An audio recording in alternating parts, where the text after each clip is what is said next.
I would see this encyclical as almost a great vote of confidence in what is going on at Loyola. I mean, we're the fourth greenest campus in the country, and it's not without reason. And I think the student body here has done a great job of raising these kinds of issues, and now they're getting support from the Holy Father himself.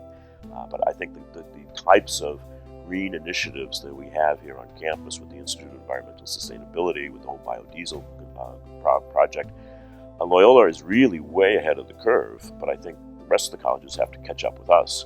But I hope we're a moving target, because I hope we keep going forward. So much of our sustainability work is guided by who we are as, a university, as a center for learning, a institution of higher education, but also as a Jesuit and an urban institution.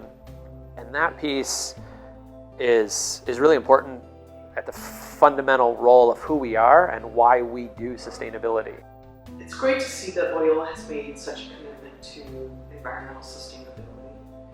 And you see that in the research that's happening. You see that in a collaborative project of the Healing Earth textbook that is looking at environmental science, but through the lens not just of science, but of ethics and spirituality. And I think that those are going to, again, continue to infuse the institution.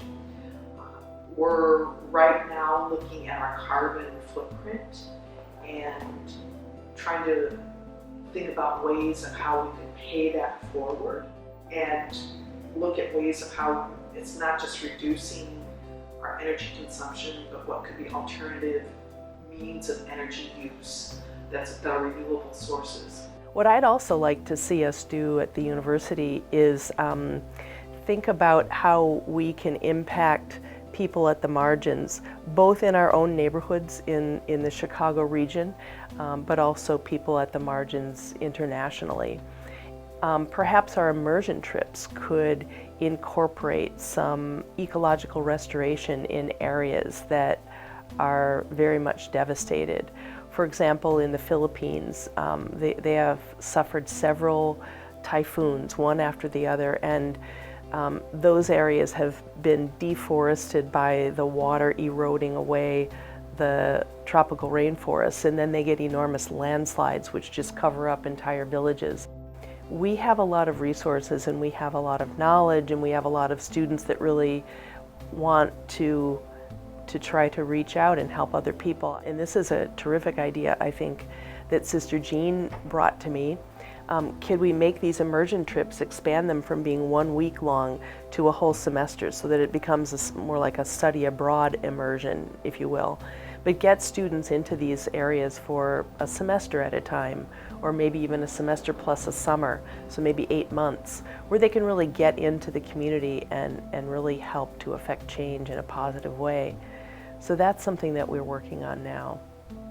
I think the challenge that's ahead of us for sustainability as an institution is, okay, so we've plucked some of the low-hanging fruit.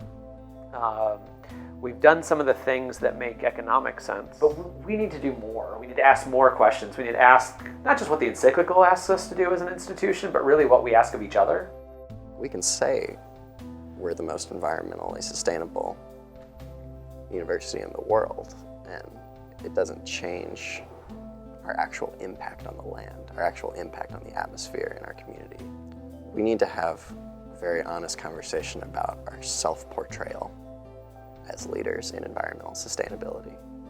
As a Jesuit Catholic university, I think we're in a unique place to enter into a conversation that draws on these fears that Pope Francis has named. He talks about scientific research, but he talks about the value of Catholic morality.